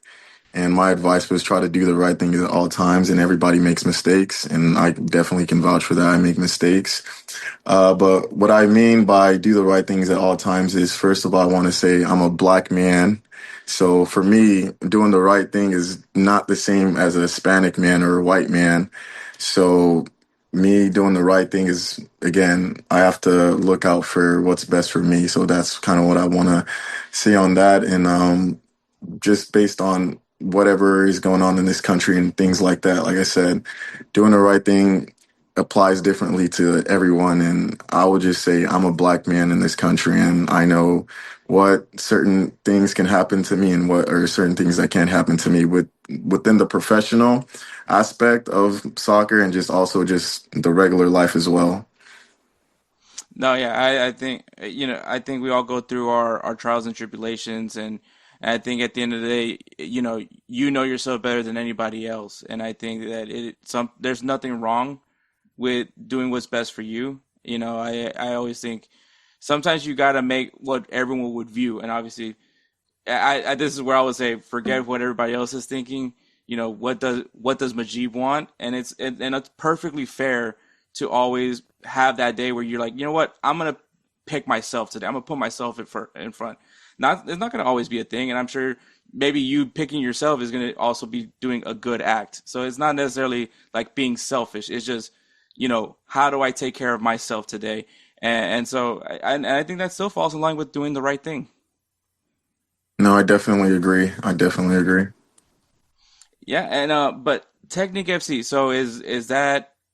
Can you tell me like? Because I know this was something that you were sharing me a little bit about. I saw that was kind of cool. You showing kind of things that you've learned as a player, and trying to kind of push it forward, right? Pay it forward to the next generation. So can you talk a little bit more about Technique FC and what are your goals with that? So yeah, I started Technique FC my sophomore year in college. I've always loved to train. I love to work hard, and I basically trained myself since the age of 15. And I decided to make it a actual platform again my sophomore year in college. And it's just an individual training program for players of all ages, of all techniques, and whatever. But I want to make it a thing to where maybe I become a coach one day for a team, or just work myself up through the ranks. Yeah, and I mean that is definitely, you're saying you're in the gap year, you want to figure yourself out, and I think why not coaching? I know a lot of guys have done it, and I know from my time at the Houston Dynamo, I know a lot of guys from the MLS Next Pro and even on the Dash were doing some coaching on the side along with being professional athletes. Um, but I kind of want to continue on with the pay it forward aspect. What exactly is your intentions in that part? Yeah, I mean, I I've trained a good amount of kids now, and I basically just want to give out all the information and knowledge that I've learned to, I guess, make the game better overall.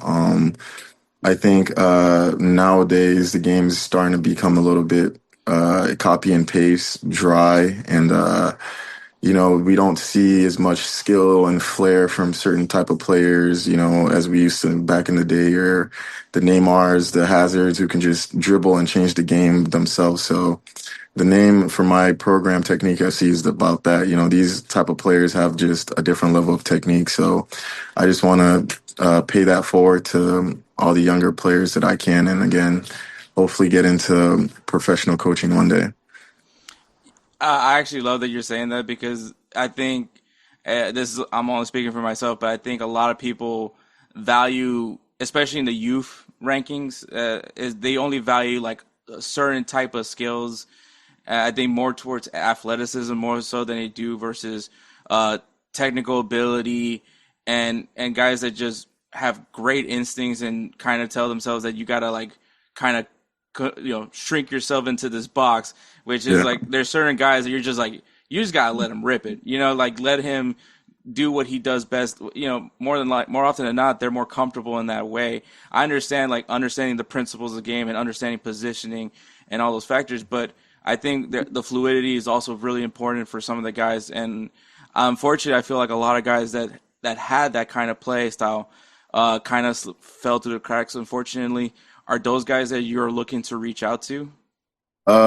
Yeah, definitely. And I wouldn't say I have a specific like player that I work with all players, players of all ages, all technical abilities. And again, it's just more about bringing that creativity back to the game. That's kind of what I want to do. Again, I barely watch soccer nowadays, and that's just because again, the game is more about patterns, patterns, patterns, patterns. So I again just want to bring out the creativity in young people and young soccer players.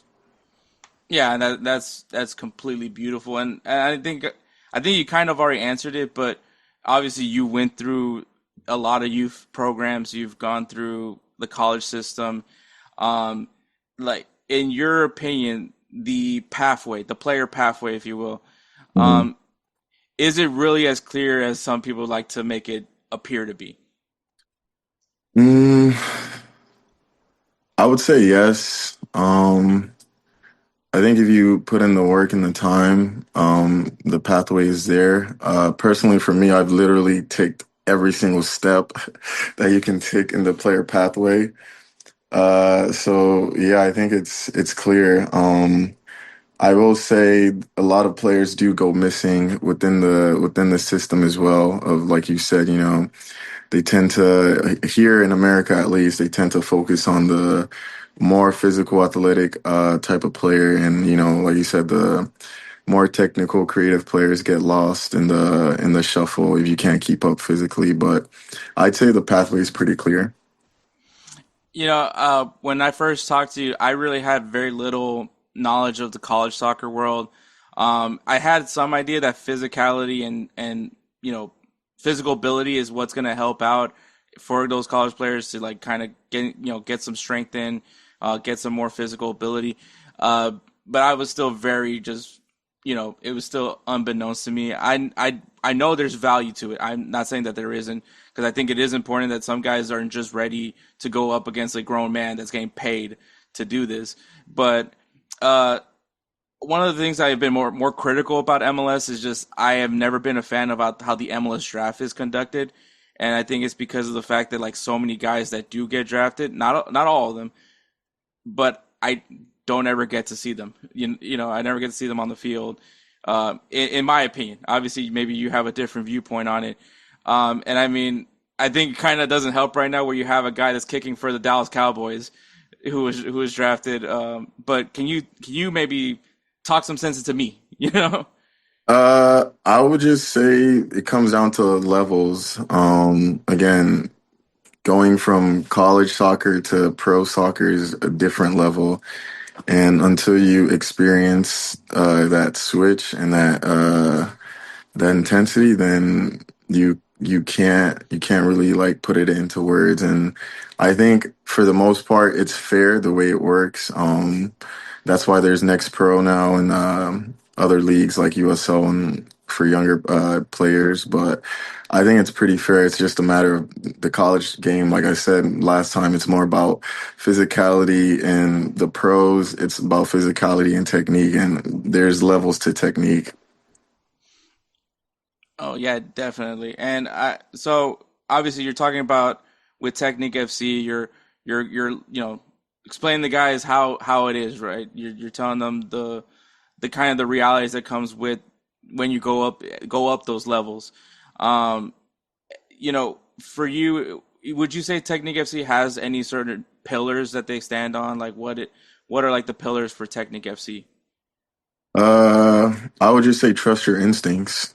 Like you said, I think I'm like you. I think you said it perfectly earlier. There's a couple guys where you just have to let them do their thing, and I think that's something I've struggled with in the past with coaches trying to make me play a certain type of way and follow this type of tactical instruction only. But there's those players where you just have to let them play because their instincts are usually right, and even when they make mistakes they probably make up for it two or three plays later. So I think that's just a major pillar in Technique FC is basically just trying to train that instinct all the time. Like you said, for me, we don't do any physical weightlifting training or anything. Like it's strictly just we touch the ball and we just play, we have fun. No, yeah, I remember watching like I think they gave a kid a kettlebell, and I was like, I don't think this is right, but it was like a small kettlebell, but still, I was like, I don't think strength training right now is what he needs to be worried about. I think Yeah.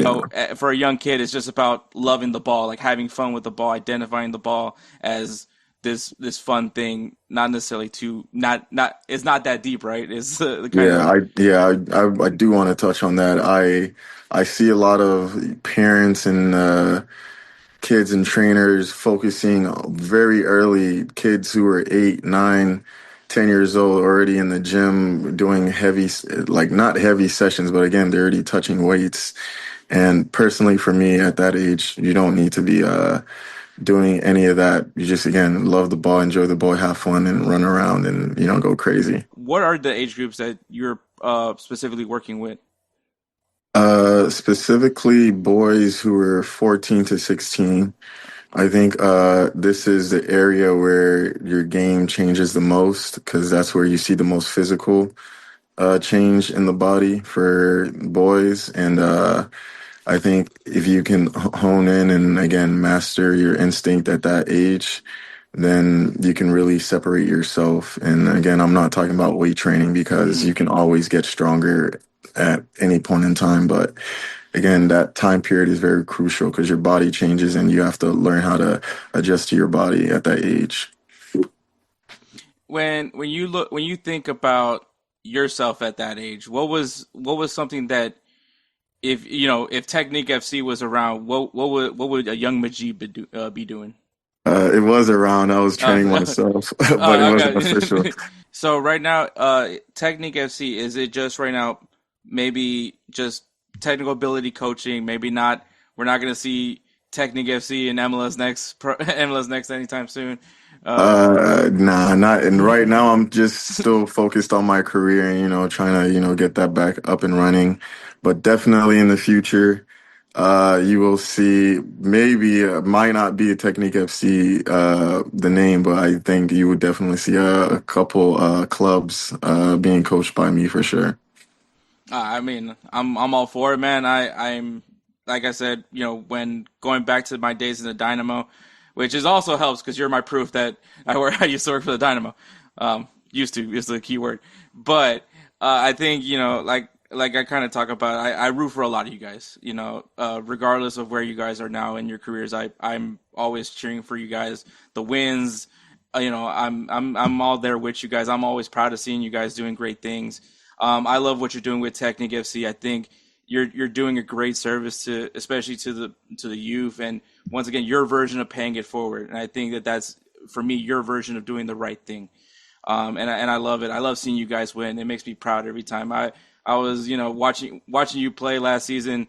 It was really it made me feel good, dude. I'm not trying to cry right now, but it makes me feel good seeing you guys going out there and doing great things. I always tell the guys whenever I reach, when I'm over, awkwardly walking around Shell Energy Stadium, when the kids see me and they, greet me, I always tell them, man, just go out there and be great, man.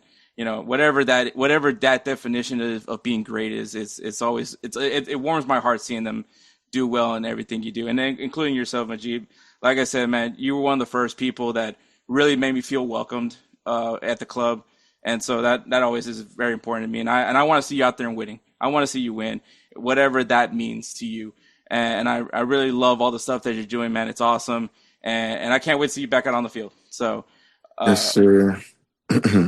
so I'm gonna let you have this. This is your time. You can promote whatever you want. Tell me what's going on with Technic FC. What's going on with Mujeeb. Tell us right now. Uh, yeah, okay. This might take a little bit of a different segment here, just because I feel like I need to definitely clear up something. I think we mentioned talking about what I think masculinity is, and I don't know how you're gonna put this in there, how you're gonna fit this, but I would say, just from my personal experience within the pro environment, I think there's certain guys or certain players who after a while get comfortable, and I'm not a man who's ever been comfortable in my life. Like I said, I'm a black man in this country. I had my first job at Dunkin' Donuts at 15 years old, and I've worked multiple jobs since then, and all I know is hustle all my life. So, when you get in a organization or environment where there's people who are comfortable, who, they're fine with just making a certain amount of money and they're happy going home with that. That clashes with the energy of, I'm trying to strive to be the best I can be every single day. Um, so yeah, I think again I've run into some trouble, demanding more from my teammates, and maybe I could have communicated certain stuff in a better way. But at the end of the day, again, I know if what I give out, I can definitely take. And it's just about being accountable. And yeah, I'll just again elaborate a little bit more. I've had coaches, dig me out in front of the team, which it happens. I've had coaches tell me not to look at their wife, which I don't know where that's coming from. I've had coaches' girlfriends send me pictures of them in half naked in a bikini, which I don't know where that's coming from. Uh, and I've had organizations ask me about the car that I drive, and I don't know what the car that I drive has to do with my performance on the field. But these are things that I personally know the way that I was brought up. You don't ask another man about his money or his pockets or what he's doing with these type of things. But these are things that I've experienced, and me being also 21 or 23 at the time and saying what I have to say, it comes off as arrogant because again, people look at younger men as he's immature. But again, I've been working since I was 15 years old, and I know the value of money. So certain stuff I take very personal. And yeah, that's just kind of what I want to touch on because again, these are things that might or might not be why I'm not playing this year based on my reactions to these type of things that I've experienced. But yeah, I just think that I don't know, maybe it's only within the soccer culture, but definitely there's a lack of accountability for uh how do I say manhood or just respect. I've had coaches ask me, "Do I have a mom?" Just I don't know how a person could be comfortable just asking another man, "Do you have a mom?" Which is like, again, this is a grown man's mom. You don't just say these. These are things that you just have to take, I guess, and deal with it or just be quiet because if you react a certain type of way, then you get punished for it, and that's kind of all I want to say. But yeah, like I said. I would just say I wish and hope that, us as men can realize that, certain men don't play about certain things, and because you have a platform or you're higher up within an organization doesn't give you a right to talk about somebody's car, talk about somebody's mom, or diminish them because they're younger, but maybe they're pushing you harder than whatever the older guys in the locker room are pushing the rest of the team. So yeah, these are just things that I've personally experienced, and I basically wanted to get off my chest because I don't again from my experience going to this last off season, I think I did more than enough to find a contract and be playing right now. But that's all. That's all I will say. And again, I look forward to getting back on the field and handling business on the field because I definitely think there's a good amount of players out there that I'm much better than that are getting paid right now. But again,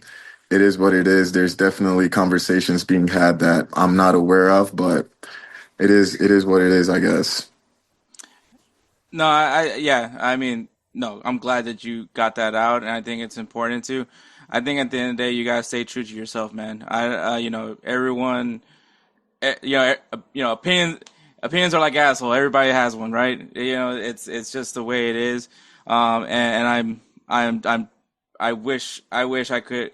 I wish I could have been in that equipment room getting fired for you. So like, I mean, you know, there's no way anyone else should be ever in any way treated like that. And I'm glad that you put yourself out there. And I think at the end of the day, you're gonna have your opportunity. People are going to respect what you feel. Because at the end of the day, that's the most important thing is being in a place where you are valued and that all encompasses that. But like I said, man, I'm rooting for you. You know, if I'll be the guy in the Mujeeb jersey if that ever comes out again, and I'm there. I'll find my way to fly my ass over to anywhere you're gonna be at, man.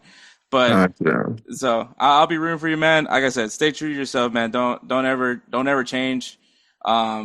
I think you're on the right side of things, and once again, I think your mantra speaks for itself. Is doing the right thing in your own terms, I think is the right way. And like I said, that's a great mantra to live with, especially with Technique FC, getting these guys to also believe in that mantra as well. Sir, thank you. And thank you for having me. Thank you for your time. And yeah, I definitely, once I get back on the field, I will definitely get you a jersey for sure. All right, and I'm losing weight, man. I'm gonna, you know, you saw me do the 5K barely, Yeah, but I you saw that. so might be an L, might be a size L. We'll see what happens when we get there. But All good. yeah, once again, man, I'm pulling for you, man, and I can't wait to see what else, man. Make sure you guys check out Mujeeb, man. We'll put the links in the description just so you guys can check out Technique FC and go support our boy, man. I'm rooting for you, man. I love soccer, Peggy. All right, guys. Big shout out to Mujeeb, man. Once again, man. I'm rooting for him. I'm pulling for him. I hope that he gets another opportunity to showcase what he can do. He's a really good player, really great guy. And yeah, I'm rooting for him. And fuck all the noise. But yeah, Players of the Week is brought to you by SeatGeek. SeatGeek is an awesome ticketing site app. However you use it, it's really easy to follow. It's a simple grading system, man. It has numbers and colors, man. If it is really low and it's super red, that means for those seats for that event, you're not getting a great deal. Keep scrolling, you're gonna find a better one. If it's super high and very green, that means for those seats for that price for this event, you're getting a bargain. Go ahead and enjoy your event. Me and Edward, we love the simplicity of SeatGeek. We use it for a lot of the sporting events that we go to and also the concerts as well. So if you guys aren't sold just yet and you still haven't been certain yet on SeatGeek, for first-time users, if you guys use the code BELLYUPSPORTS at checkout, once again, BELLYUPSPORTS at checkout, you will save $20 off your first purchase. Some restrictions may apply, but you will get $20 off your first purchase using that code BELLYUPSPORTS at checkout. My player of the week is Christian Pulisic, who had a goal and assist in AC Milan's 2-1 victory against Napoli. Some people are going to tell me, oh, you're glazing the American, but you know what? He is being impactful for AC Milan. Like I said, what I was hoping for to see from Christian Pulisic is that he lets the ball do the talking for him. You know, no more talk. Let's just get some action, and he is doing it and doing it well. Being impactful for AC Milan, this was a significant performance for him for helping him out against a team like Napoli, who is also in the conversation to be top for the Scudetto. So, very good performance, very strong performance, very noteworthy. For Christian Pulisic, involved of both goals that happened in that match. So that's why he gets my player of the week. Edward's player of the week is Erling Haaland, who scored 2 goals and an assist in garbage time in Manchester City's 5-1 win against Burnley still.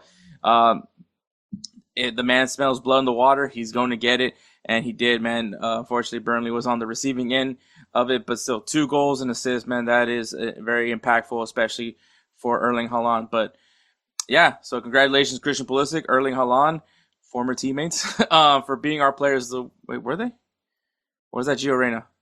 Anyways, I screwed up on that one. But congratulations to those guys, man. Thank you for being players of the week. Make sure you guys, once again, go to SeatGeek.com. Use that code BELLYUPSPORTS at checkout. Save $20 off your first purchase. SeatGeek, life's an event. We have the tickets. All right, guys, games to watch this weekend. We got some big MLS matches happening. We got FC Dallas taking on LA Galaxy. FC Dallas obviously trying to improve their positioning in the table to secure a playoff spot. Can the LA Galaxy play a little spoiler? They have really nothing to lose at this point, but can they ruin FC Dallas' season? We'll find out. We also got the Seattle Sounders taking on the Portland Timbers. little Cascadia rivalry, playoff implications. That is all going to be in that part of that matchup. And in Liga MX, we got Tigres versus Cruz Azul. Both teams doing really well right now in Mexico. Who's going to get the better of who? Could this be a potential playoff matchup in the future? We don't know. We'll see. In Ligue 1, we got Lille taking on PSG and Lyon taking on Toulouse. So some good matches over there in Ligue 1. In the Bundesliga, we got Borussia Dortmund taking on RB Leipzig over there. Borussia Dortmund doing really well. Last time I checked, are undefeated in the Bundesliga. So we'll see if they can keep going at that rate right now in the Bundesliga. We also got Eintracht Frankfurt taking on Bayern Munich. Frankfurt coming off of a big win against Borussia Mönchengladbach. Can they keep this form going into the Bavarian Giants that is Bayern Munich? We'll see what happens there. Bayern Munich, by the way, also had a big win this past weekend as well. Harry Kane also having a noteworthy performance there. In the Serie A, we got Inter Milan versus Cremonese, which, fun fact, Cremonese is undefeated. So we'll see what happens there, man. But Inter Milan is coming off of a big win of their own against Cagliari. Can they continue that form and put themselves back in the conversation for the Scudetto? And we got Juventus versus AC Milan. It's going to be juicy, man. Come on. It's two big clubs, two clubs that are playing in really good form. We'll see how it continues in the Serie A. In La Liga, we got Real Madrid coming off their first loss of the season against Atletico Madrid. Can they respond to Villarreal, who's also doing really well right now in La Liga? And we also have Sevilla taking on Barcelona. Barcelona is still undefeated in La Liga. Can they keep it going, or can Sevilla give them that first loss in the season? We'll see what happens there. In the Premier League, we got Bournemouth versus Fulham. I personally like this matchup. I'm going to be very intrigued. Fulham, I believe, is coming off of a win this past week, so we'll see how they perform in that game. We also have Chelsea taking on Liverpool. Yeah, juicy game right there. We'll see how that turns out. I think both teams are looking for a bounce back. No, wait, maybe not Chelsea, but Chelsea is definitely not looking like the team that I projected to be this season. Once again, I was hoping that I was jinxing them at the same time. So, hey, maybe it worked for me. But anyways, obviously, those are not all the matches being played. I know, it's not all the matches. But if you guys aren't sure, I think we gave you some good matches to look forward to if you are just very new to this game. So, and maybe you guys didn't know that these matches were happening. So, give or take that. But, all right, we're going to take one more break, and then we'll go ahead and wrap this show up. Hey everyone, it's Ryan from No Credentials Required to talk to you about one of our newest partners at Belly Up Sports, SeatGeek. Yeah, live sports is great on television, but the feeling of being at the arena is a priceless experience. That's why our friends at SeatGeek are there to help you find the best tickets at the best prices. Not only can you get tickets to sporting events, but you can also get tickets to concerts, comedy shows, musicals, and more. Search for your desired event now at SeatGeek.com, enter promo code BellyUpSports at checkout, and you save $20 off your first purchase. SeatGeek. Life's an event. We have the tickets. All right, guys. Thank you so much for listening to episode 230. Is it 232? Is it 232? Man, yeah, it is 232. It is, in fact, 232. But, yeah. Thank you so much for listening to episode 232. This was a interesting episode, but make sure you guys follow Mujeeb, go check out Mujeeb, but more importantly, check out Technique FC, man. Go ahead and give them a follow on Instagram at Technique_FC, Technique_FC. So maybe you guys need some help on the coaching, on player development. Well, you know what, Mujeeb is working his butt off, and if you guys need to learn about the secret sauce of being a player at the caliber that is Mujeeb, go ahead and check him out. Give him some love over there. And yeah, man. Thank you so much. Thank you once again. Thank you to Mujeeb for coming on. And of course, got to give a shout out to Belly Up Sports, bellyupsports.com. Lots of great articles constantly being written. MLB playoffs, we're here. The MLB postseason is beginning. Go ahead and check out all the articles that are going to be dropped there. We also got NFL season. Obviously, we're going into week 5 of the NFL season. Be on the lookout what's going on there. College football is happening, man. And you know what? We're getting pretty closer to the NBA season as well, be on the lookout for some NBA content. So be ready, man. Check all that stuff out. Also, they're being very active on their social media. Check them out on X and Instagram at Belly Up Sports. So you can see all the stuff that they're posting right now over on their social media, man. They are being very active. Go ahead and check them out. Show some love, especially if you are a sports fan here in the United States, man. Go check them out. Also, Goals TV, man. GOLZ.TV. It's free. It's free. It's free. I don't know how many times I gotta say this, man. Go and subscribe to Goals TV. Go and check them out. Go see all the content that you want to see. Go check out their original program. You will see me there from time to time at Wake Up MLS. So go ahead and check it out. Goals TV, goals.tv, GOLZ.tv. Also follow them on the X at goals_TV, goals_TV, GOLZ_TV, and on Instagram at goals.tv, goals.tv. Also, if you guys love the intros, the outros of this podcast, and you guys need some beats in your life, well, that is made by none other than Roosevelt Spencer. He is the namesake of the Roosevelt Spencer's Player of the Year Award. We love Spencer a lot. He takes great care of us. And if you guys are in this podcast game, if you're going to be in this YouTube game, nothing beats having your own original beats. And I will be honest with you, man, that copyright strike kind of sucks. So if you guys want your own original beats and some really great ones, and you guys love the beats that we have, go ahead and check him out on Instagram at ThatGuyDope. Once again, at ThatGuyDope. Send him a message. Tell him that the boys at Insert Name FC sent y'all. And go give him some love, and he'll take great care of you like he always does with us. So, thank you, Spencer, once again. We love you, and keep grinding, man. We love you so much. That is episode 232. Thank you so much for listening. Like I said, I'm on my way to going to El Salvador, so I'm happy to be back in the motherland for at least the weekend, and back here. I'll be back here in the United States on Sunday, so I'm back in the grind. Like I said, I will make sure there's going to be an episode next week. So thank you so much for listening. Catch us next week for another episode. Take care, guys.